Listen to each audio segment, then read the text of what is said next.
साथियों, नमस्कार। मैं महेंद्र मेघवाल लकी एजुकेशन के यूट्यूब प्लेटफॉर्म पर आप सभी का हार्दिक स्वागत अभिनंदन करता हूं। आज हम कक्षा 10 के राजनीति विज्ञान विषय के एक टॉपिक संघवाद का अध्ययन करेंगे। संघवाद, जिसमें विषयों का विभाजन, इसका अध्ययन हम आज प्रश्नोत्तरी के माध्यम से करेंगे।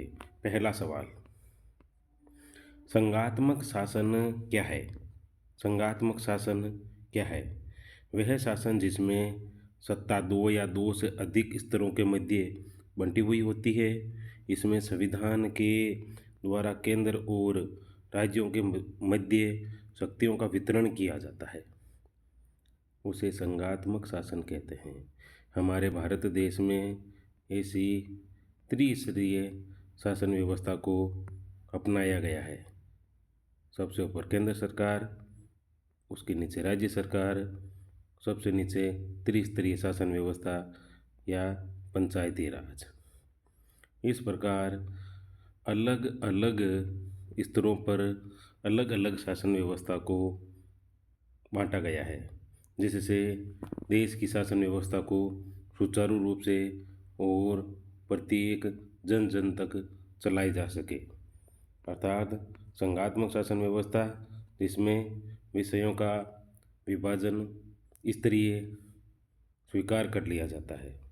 दूसरा सवाल, एकात्मक शासन किसे कहते हैं? एकात्मक शासन में सत्ता सिर्फ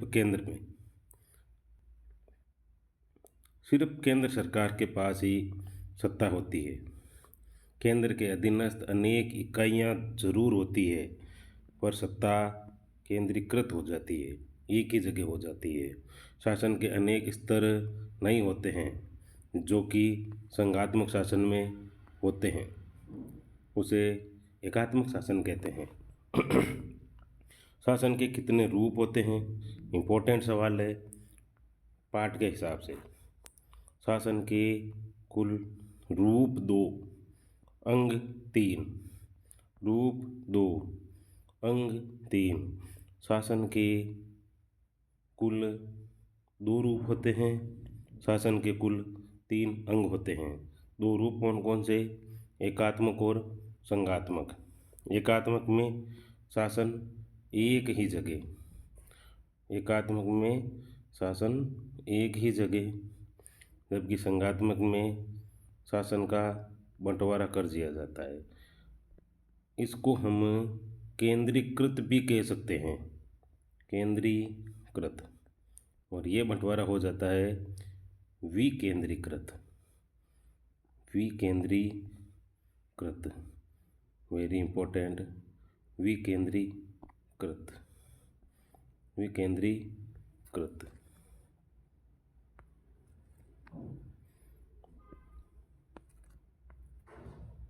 अगला सवाल, शासन के कितने अंग होते हैं? शासन के कितने अंग होते हैं? शासन के कुल 3 अंग। कौन कौन से? विधायिका, जो कानूनों का निर्माण करती है। कार्यपालिका, जो कानूनों को लागू करती है। न्यायपालिका, जो कानूनों की समीक्षा करती है तथा गलत कानूनों को वापस कार्यपालिका और विधायिका द्वारा संशोधित करने का आदेश जारी करती है। अगला सवाल, भारत में कौन सी शासन व्यवस्था को अपनाया गया है? भारत में संघात्मक शासन व्यवस्था को, जिसमें त्रिस्तरीय शासन व्यवस्था, ताकि शासन को सुचारू रूप से आसानी से चलाया जा सके। संघवाद की विपरीत कौन सी शासन व्यवस्था होती है? उसका उल्टा है एकात्मक। संघात्मक में विभाजन, एकात्मक में केंद्रीकृत, मतलब एक ही जगह से। अगला सवाल, हमारे संविधान में किस भाषा को राष्ट्रभाषा, बहुत ही इंपॉर्टेंट सवाल है, किस भाषा को राष्ट्रभाषा का दर्जा दिया गया है? हमारे संविधान में किसी भी भाषा को राष्ट्रभाषा का दर्जा नहीं दिया गया है राष्ट्रभाषा, जबकि हिंदी को राजभाषा राजभाषा राजभाषा का दर्जा ज़रूर दिया गया है, राष्ट्रभाषा कोई भी नहीं, क्योंकि हमारे देश में सभी भाषाओं को समान रूप से माना गया है। अगला सवाल, भारत में शासन का तीसरा स्तर कौन सा होता है? स्थानीय स्वशासन या पंचायती राज? अगला सवाल, संघवाद के विभिन्न स्तरों का बंटवारा कौन करता है? संघवाद में विभिन्न स्तरों का बंटवारा कौन करता है? इन विषयों का विभाजन किस आधार पर किया गया है? संविधान में लिखित आधार पर। संविधान में लिखित आधार पर, तो बंटवारा भी संविधान से। समवर्ती सूची में लिखे गए विषयों पर अधिनियम बनाने का अधिकार किसको है?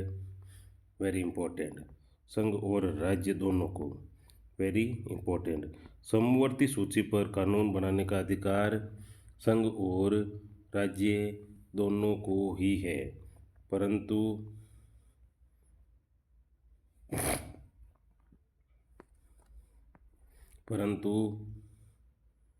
जैसे ही विवाद की स्थिति आ जाती है तो संघ सरकार द्वारा बनाया गया कानून मान्य रहेगा। अगला सवाल, संघात्मक शासन व्यवस्था के लक्षण बताओ। क्या क्या लक्षण है संघात्मक शासन व्यवस्था के? पहला लक्षण, इसमें संविधान को सर्वोच्च माना गया है। केंद्रीय सरकार और इकाइयों की सरकारों के मध्य शक्तियों का विभाजन कर दिया गया है। यह बहुत इम्पोर्टेंट है, क्योंकि इसी का अर्थ है संघात्मक शासन, और इसका उल्टा एकात्मक शासन। लिखित और कठोर संविधान, स्वतंत्र उच्चतम न्यायालय, यह है संघात्मक शासन व्यवस्था के लक्षण। राज्य पुनर्गठन आयोग की स्थापना कब हुई? इसका उत्तर है 29 दिसंबर 1953। केंद्र और राज्य सरकार में दोनों किस विषय पर कानून बना सकती है? यह है समवर्ती सूची पर। जब दोनों के मध्य विवाद की स्थिति आ जाती है तो केंद्र सरकार द्वारा बनाया गया कानून मान्य रहता है। भारतीय संविधान में भारत को क्या घोषित किया गया है? राज्यों का संघ। अनुच्छेद संख्या 1, कुल भारत के संविधान में 395 अनुच्छेद है, जिसमें पहला अनुच्छेद कहता है भारत राज्यों का संघ होगा।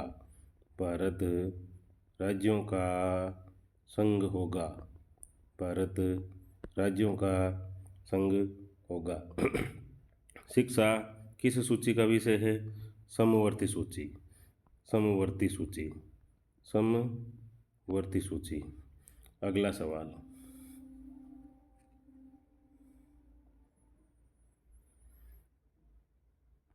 अगला सवाल, भारत की 8वीं अनुसूची में, भारतीय संविधान में भाषाओं को कौन सी अनुसूची में शामिल किया गया है? 8वीं अनुसूची में। कौन सी में? 8वीं अनुसूची में। याद रखें, भारत का संविधान जब लागू हुआ था उस समय भारतीय संविधान में कुल 14 भाषाओं को मान्यता प्राप्त थी, लेकिन आज अनुसूची 8 में कुल भाषाओं की संख्या है 22।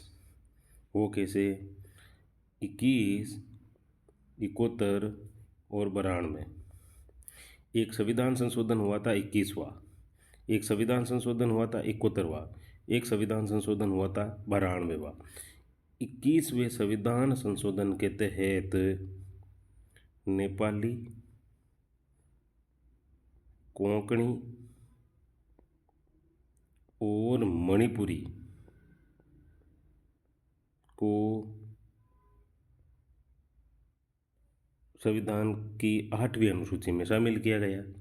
71वें संविधान संशोधन के तहत सिंधी को, और 92वें संविधान संशोधन के तहत बोडो, डोगरी, मैथिली और संथाली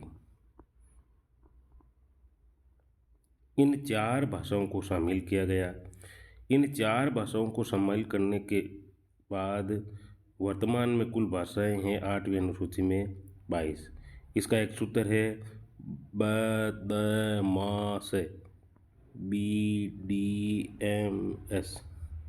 बदमाश, बदमाश। अगला सवाल, 73वें संविधान संशोधन किस पर आधारित है? त्रिस्तरीय शासन व्यवस्था पर। 73वां संविधान संशोधन अधिनियम लागू हुआ था 1992 में और इसको लागू किया गया था 1993 में। इसके तहत पंचायती राज को संविधान में शामिल कर लिया गया, त्रिस्तरीय शासन व्यवस्था को। और इस समय भारत के राष्ट्रपति थे शंकर दयाल शर्मा, शंकर दयाल शर्मा। 74वां संविधान संशोधन किस पर आधारित है? नगरीय स्वशासन पर। 73वां त्रिस्तरीय पंचायती राज इस पर और चौथा नगरीय स्वशासन पर। पार्टियां सत्ता के लिए आपस में क्या करती है? गठबंधन, गांठ बांध के आगे से आगे जब अपन अपनी रेखा पूरी करते हैं, ऐसे ही पार्टियां भी गठबंधन करके सत्ता हासिल करती है। नगर निगम का मुखिया महापौर कहलाता है, ग्राम पंचायत का मुखिया सरपंच कहलाता है। भाषाई राज्य क्या है? भाषा के आधार पर राज्यों के पुनर्गठन भाषाई राज्य कहलाता है। भारत में भाषा के आधार पर पहला राज्य आंध्र प्रदेश, पहला राज्य आंध्र प्रदेश। एक व्यक्ति था जिसका नाम है पोट्टी श्री रामुलु, पोट्टी श्री रामुलु। इसने भाषा के आधार पर तेलुगु भाषियों के इस राज्य को अलग राज्य का दर्जा देने के लिए 56 दिन तक आमरण अनशन किया था और इसकी हो गई थी मृत्यु।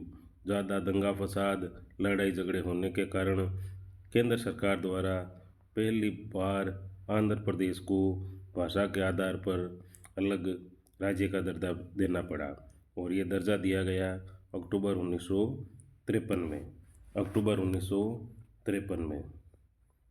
अगला सवाल, संविधान का रक्षक किसे कहते हैं? सर्वोच्च न्यायालय को। संविधान का रक्षक किसे कहते हैं? सर्वोच्च न्यायालय को। वापस, संविधान का रक्षक सर्वोच्च न्यायालय, संविधान का रक्षक सर्वोच्च न्यायालय। भारत में वयस्क मताधिकार की उम्र 18 वर्ष। 61वें संविधान संशोधन के तहत ये उम्र पहले 21 वर्ष थी, लेकिन 61वें संविधान संशोधन के तहत 21 से घटाकर 18 वर्ष। हमारे देश का संविधान कब लागू हुआ? 26 जनवरी 1950 को। बनकर तैयार हो गया था 26 नवंबर 1949 को ही, लेकिन लागू किया गया 26 जनवरी 1950 को। संघ सूची, अब ये अलग अलग विषयों का जो विभाजन है उसको समझाया जा रहा है। वापस संघ सूची को समझाओ। संघ सूची में प्रतिरक्षा, संघ सूची में प्रतिरक्षा, विदेशी मामले, बैंकिंग, संचार और मुद्रा। वापस, संघ सूची में प्रतिरक्षा, विदेशी मामले, बैंकिंग, संचार तथा मुद्रा जैसे राष्ट्रीय महत्व के विषय आते हैं। पूरे देश में के लिए इन मामलों में एक ही तरह की नीतियों की ज़रूरत होती है।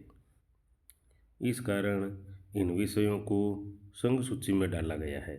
संघ सूची में वर्णित विषयों के बारे में कानून बनाने का अधिकार, इस संघ सूची के बारे में कानून बनाने का अधिकार सिर्फ केंद्र सरकार का होता है। इसमें पहले कुल विषयों की संख्या थी 97, 97, परंतु वर्तमान में है 100, total 100। Very important, very important. अगला सवाल, ये सवाल इम्पोर्टेंट है यहाँ पर। इसमें कौन कौन से विषय हैं? प्रतिरक्षा, विदेशी मामले, बैंकिंग, संचार और मुद्रा। ये 5 बहुत इम्पोर्टेंट है, याद रखने योग्य। वर्तमान में विषयों की संख्या 100 है, पहले ये थी 97। राज्य सूची को समझाओ। राज्य सूची पर कानून राज्य सरकार, केंद्र संघ सूची पर कानून केंद्र सरकार। राज्य सूची में पुलिस, व्यापार, वाणिज्य, कृषि, सिंचाई। वापस पुलिस, व्यापार, वाणिज्य, कृषि, सिंचाई जैसे प्रांतीय और स्थानीय महत्व के विषय हैं। राज्य सूची में वर्णित विषयों के बारे में सिर्फ कानून बना सकती है राज्य सरकार। संघ सूची में केंद्र सरकार कानून बना सकती है। पहले इसमें विषय थे 66, वर्तमान में 61। संघ सूची में बढ़े, 97 से 100 हो गए, और राज्य सूची में घटे, 66 से 61 हो गए। अगला सवाल, समवर्ती सूची को समझाओ। समवर्ती सूची को समझाओ। समवर्ती सूची में शिक्षा, वन, मजदूर, संघ, विवाह, गोद लेना या उत्तराधिकार जैसे विषय आते हैं। वापस 1 नंबर शिक्षा, दूसरा नंबर वन, तीसरा मजदूर संघ, चौथा विवाह, पांचवा गोद लेना और छठा उत्तराधिकार जैसे विषय आते हैं। केंद्र के साथ राज्य सरकारों की साझेदारी दिलचस्पी में आती है। इन विषयों पर कानून बनाने का अधिकार राज्य सरकारों और केंद्र सरकारों दोनों को ही है।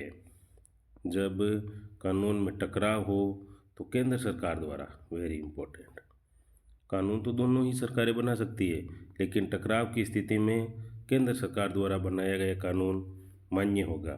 पहले इसमें विषय थे 47, वर्तमान में 52। पहले बढ़े थे, फिर घटे थे, फिर बढ़ गए। ये याद रखने का सूत्र है। पहले बढ़े थे, फिर घट गए, वापस बढ़ गए। 97 से 100, 66 से 61 और अब 47 से 52। वर्तमान में बेल्जियम में किस प्रकार की शासन व्यवस्था? संघात्मक शासन व्यवस्था। यहाँ पर कौन सी 2 भाषाएं? डच और फ्रेंच। इसकी राजधानी ब्रुसेल्स। वर्तमान में श्रीलंका में किस प्रकार की शासन व्यवस्था? एकात्मक। इसकी राजधानी कोलंबो। आज़ाद हुआ था 1948 में।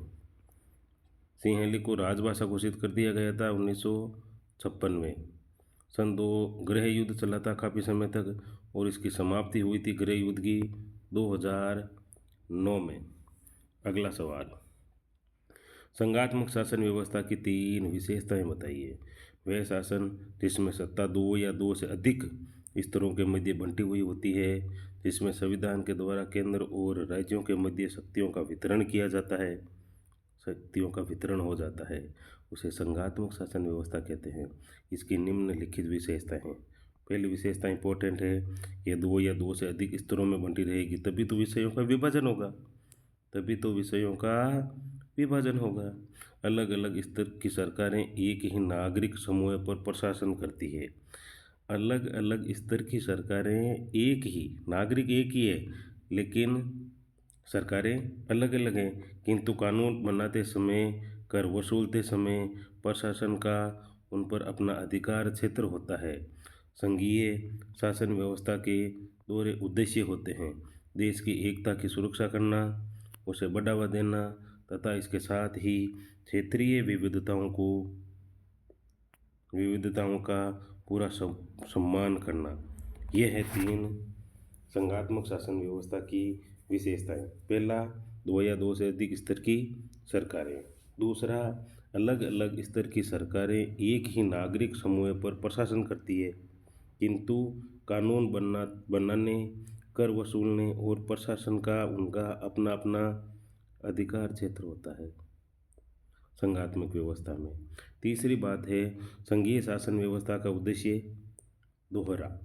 एक तो देश की एकता की सुरक्षा और उसे बढ़ावा देना, इसके साथ ही क्षेत्रीय विविधताओं का भी पूरा ध्यान रखा जाता है। आज के इस वीडियो में इतना ही। मिलते हैं अगले वीडियो में। तब तक के लिए नमस्कार। तब तक के लिए नमस्कार। आशा करता हूँ मेरा ये वीडियो आपको बहुत ही कारगर साबित होगा।